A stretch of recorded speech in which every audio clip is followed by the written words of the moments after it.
Assalamualaikum warahmatullahi wabarakatuh. Bismillahirrahmanirrahim. Alhamdulillahirabbil alamin. Wassalatu wassalamu ala sayyidil mursalin syafi'ina Muhammadin wa ala alihi wa ashabihi ajma'in, amma ba'du.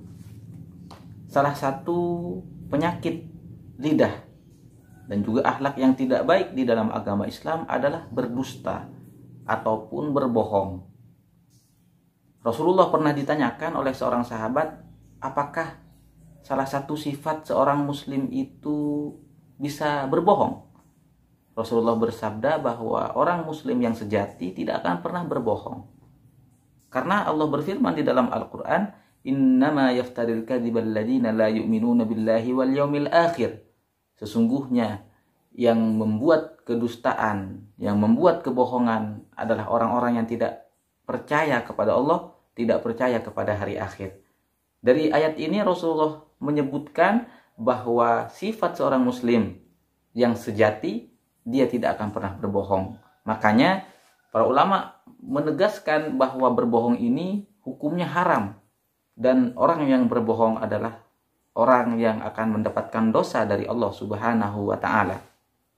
Dan juga di dalam hadis lain Rasulullah menyebutkan, innal kadhiba yahdi ilal fujur wa innal fujura yahdi ilan nar. Sesungguhnya berbohong itu menunjukkan kepada keburukan dan keburukan akan menunjukkan kepada neraka. Dan bisa jadi kebohongan ini akan menjadi penyebab seseorang dijerumuskan ke dalam neraka oleh Allah Subhanahu wa ta'ala. Na'udzubillah tsumma na'udzubillah. Itulah hukum dasar mengenai berbohong. Berbohong di dalam agama Islam juga bertingkat-tingkat. Berbohong tentang Allah Subhanahu wa ta'ala itu adalah berbohong yang paling besar dosanya di hadapan Allah Subhanahu wa ta'ala. Misalnya sengaja membuat ayat-ayat palsu atau membuat hadis-hadis qudsi palsu, maka hal yang seperti ini, berbohong tentang Allah Subhanahu wa ta'ala, adalah berbohong yang paling besar dosanya di hadapan Allah Subhanahu wa ta'ala.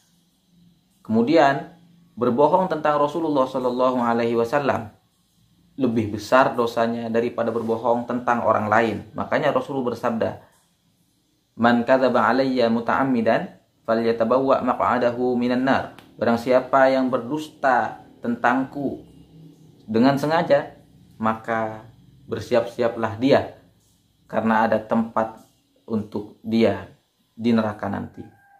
Dan juga berbohong tentang urusan agama, dosanya lebih besar daripada berbohong tentang urusan dunia. Jadi pada dasarnya, berbohong ini adalah suatu hal dan akhlak yang tidak baik dan pasti berdosa di hadapan Allah Subhanahu wa ta'ala. Tapi para ulama berdasarkan beberapa hadis Rasul Shallallahu alaihi wasallam menyimpulkan bahwa ada beberapa kondisi di mana seseorang diperbolehkan untuk berbohong atau berkata sesuatu yang tidak sesuai dengan kenyataan. Dan sebelum kita menyebutkan hal-hal ini, yang perlu menjadi catatan kita bahwa berbicara itu adalah salah satu cara kita untuk mencapai sebuah tujuan. Artinya, ketika tujuannya baik, maka boleh kita menggunakan cara yang baik. Dan kalau misalnya tujuan kita baik, maka tidak boleh kita menggunakan ucapan yang tidak baik, atau tidak boleh kita menggunakan cara yang tidak baik. Tidak boleh kita gunakan cara berbohong kalau misalnya masih bisa dengan cara yang jujur. Misalnya, kalau kita punya hak di orang lain dan kita tidak perlu berbohong untuk mendapatkan hak ini, maka hukumnya tidak boleh kita berbohong. Kecuali tidak ada cara lain untuk mencapai tujuan yang baik ini. Kecuali dengan cara kita berbohong, maka berbohong dalam kondisi seperti ini diperbolehkan.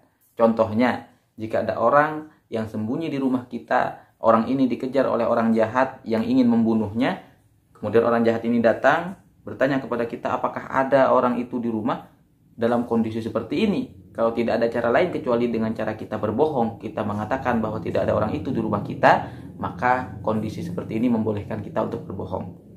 Nah, di dalam sebuah hadis, Ummu Kulsum menyebutkan bahwa Rasulullah memberikan keringanan kepada kita untuk berkata sesuatu hal yang tidak sesuai dengan kenyataan atau kita berbohong dalam 3 hal. yang diperbolehkan oleh Rasulullah Shallallahu Alaihi Wasallam. Yang pertama yaitu untuk mendamaikan, untuk menciptakan suatu kebaikan, dan tidak ada cara lain kecuali dengan cara berbohong. Misalnya ada kakak beradik yang sedang tidak baik hubungannya dan tidak ada cara lain untuk mendamaikan kedua kakak beradik ini kecuali dengan cara berbohong. Misalnya kita mengatakan kepada si kakak bahwa adiknya berkata begini tentang kamu, padahal tidak seperti itu. Tujuan kita hanya untuk mendamaikan, maka dalam kondisi seperti ini diperbolehkan dengan catatan tidak ada cara lain. Kemudian kondisi yang kedua yaitu berbohong antara suami dan istri, misalnya untuk menghindari pertengkaran yang dahsyat atau menghindari perselisihan yang hebat. Maka dalam kondisi seperti itu, jika tidak ada cara lain kecuali dengan cara berbohong, maka hal ini juga diringankan oleh Rasulullah Shallallahu Alaihi Wasallam sebagaimana diriwayatkan oleh Ummu Kulsum.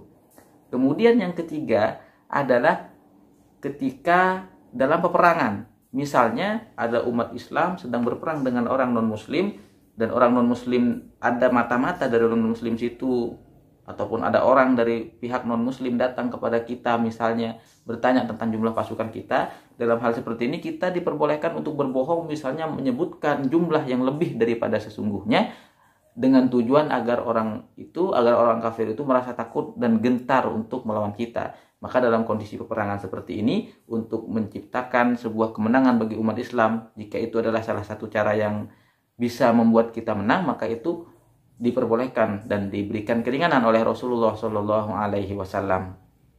Demikianlah kondisi-kondisi di mana kita diperbolehkan untuk berbohong, tapi sekali lagi catatannya, jika tidak ada cara lain kecuali dengan cara berbohong, maka kondisi ini diperbolehkan. Jika hal-hal seperti tadi bisa kita capai dengan jujur, maka tidak boleh kita berbohong.